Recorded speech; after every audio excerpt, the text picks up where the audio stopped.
Bonjour, aujourd'hui je vais aborder la question suivante. Par quoi faut-il commencer quand on écrit son livre? Par quoi commencer? Grande question. Donc mon avis est très simple, il faut commencer par la fin. Il faut commencer par la fin. C'est-à-dire que je vous déconseille, vraiment, de commencer comme ça au petit bonheur la chance et de commencer une page ou un chapitre et puis de continuer comme ça et de vous laisser porter par votre inspiration ou votre imagination. Parce que vous risquez d'abord d'être bloqué, d'être en panne, et puis même si vous ne l'êtes pas, vous risquez d'arriver nulle part, et surtout vous risquez d'écrire un mauvais livre.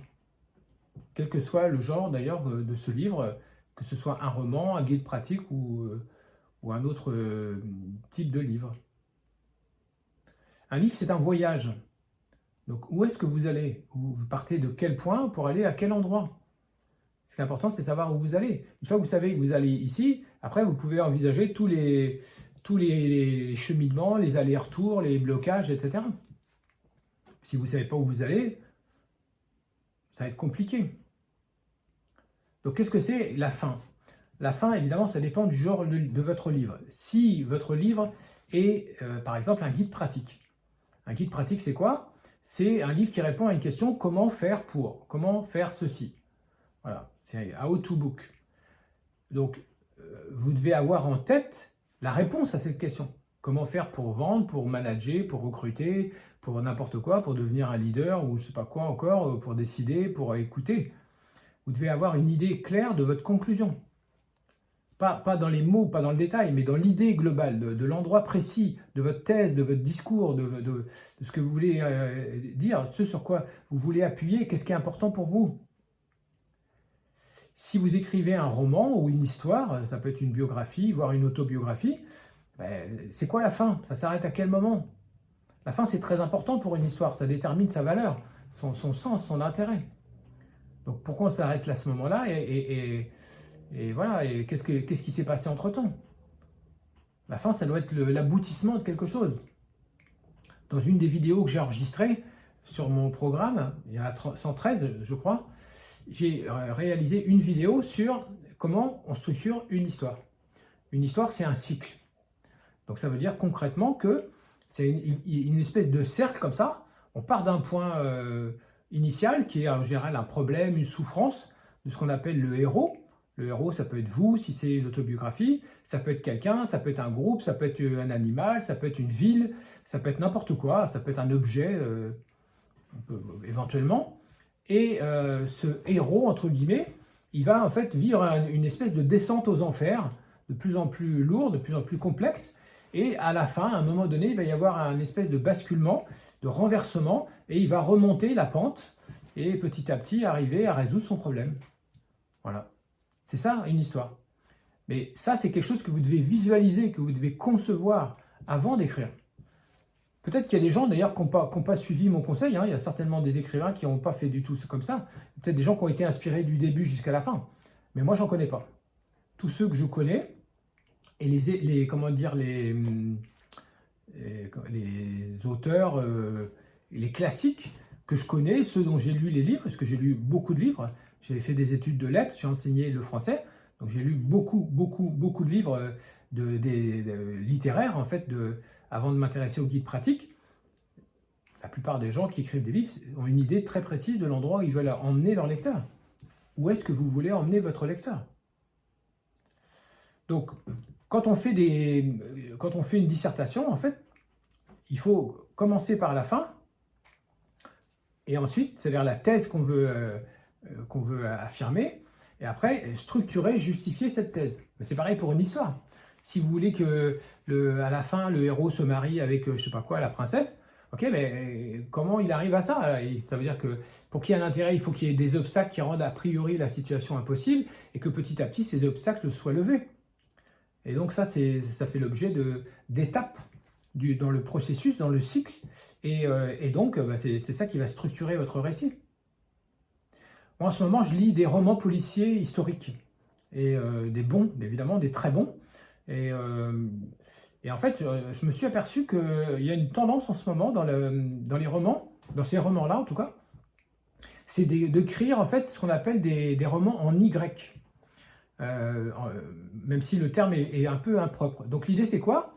Pour simplifier à l'extrême, c'est de raconter par exemple en parallèle l'histoire de deux personnes qui se rapprochent comme ça, puis à un moment donné, paf, qui vont se retrouver mélangés, mêlés. Donc ça fait une espèce d'Y à l'envers. Voilà. Mais dans le dernier livre que je suis en train de lire, que j'ai presque fini, c'est pas deux personnages, c'est 5 personnages, ou 7 même peut-être, je ne sais pas, qui sont voilà, comme dans une saga, puis à un moment donné, on s'aperçoit que paf, il y en a 2 qui se rencontrent, puis après il y en a 3, etc. Évidemment, à la fin, ils vont tous se retrouver, ou en tout cas, à un moment donné, ils vont presque tous se retrouver. Mais ça, c'est quelque chose qu'on ne peut pas inventer. C'est quelque chose qu'il faut prévoir, construire, concevoir à l'avance. Donc c'est ça qui est le plus difficile.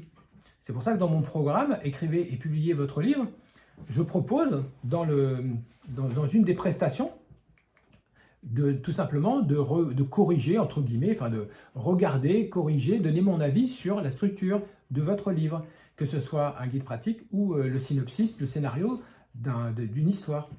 Parce que c'est ça qui va tout changer, qui va tout déchirer. C'est la structure. Voilà. Donc, à vous de vous inspirer de ces conseils et de vous demander où est-ce que vous voulez emmener votre comment dire, lecteur. Et c'est ça qui va déterminer la façon dont vous allez raconter votre histoire ou construire votre argumentaire, si vous en avez un, ou simplement votre méthode, si vous avez une méthode. Donc évidemment, il faut faire un plan détaillé. Le plan, c'est le nerf de la guerre, c'est la colonne vertébrale. Si votre plan n'est pas bon, s'il n'est pas clair, s'il n'est pas cohérent, vous allez avoir du mal à écrire. Ensuite, vous allez avoir du mal à bien écrire. Et puis ensuite, vous allez avoir beaucoup de mal à trouver un éditeur. Parce que les éditeurs, ils sont évidemment intransigeants là-dessus.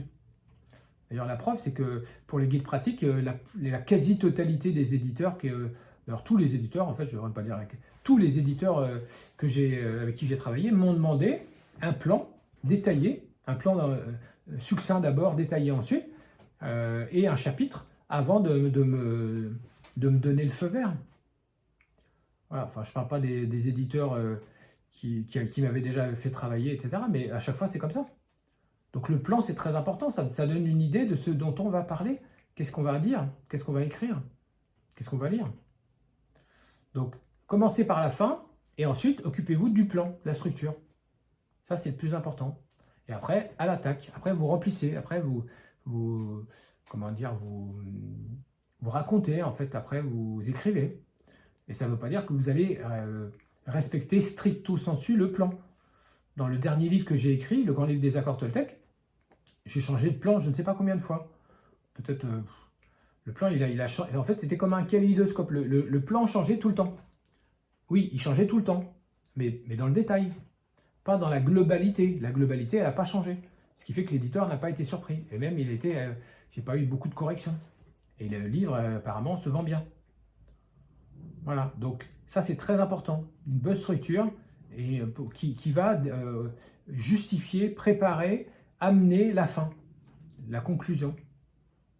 La conclusion, c'est la solution, c'est la résolution de l'histoire ou du problème du héros, si vous écrivez encore une fois une histoire. Et si vous écrivez une autobiographie, qui est le genre le plus difficile à éditer, entre parenthèses, eh bien, réfléchissez à quel moment vous allez arrêter votre autobiographie, parce que une autobiographie... par définition, tant que vous êtes en vie, elle peut continuer. Donc, est-ce que vous l'écrivez au jour le jour et puis vous attendez de mourir pour que quelqu'un la publie? Ou bien est-ce que vous prenez une tranche de vie, ce que je vous conseille de faire, pour raconter une tranche de vie, un épisode, pas forcément la totalité. Un épisode central, majeur de votre vie. Ça peut être voilà. Comme ça, vous savez exactement d'où vous partez, où vous allez. Et après, le temps qui vous reste l'espace qui vous reste à combler entre ces deux points. C'est comme ça que vous allez faire. Voilà, donc si vous avez besoin d'aide, si vous avez besoin d'être aidé, vous pouvez me retrouver évidemment sur mon programme Écrivez et publiez votre livre. C'est sur système.io, c'est le lien qui est en dessous de la vidéo. Ensuite, vous pouvez me retrouver sur mon site, patricerace.com. Il y a une page entière qui est dédiée au programme. Et bien sûr, sur tous les réseaux sociaux, LinkedIn, Facebook Pro, Facebook Perso, Instagram, et j'en oublie certainement. Voilà, à bientôt.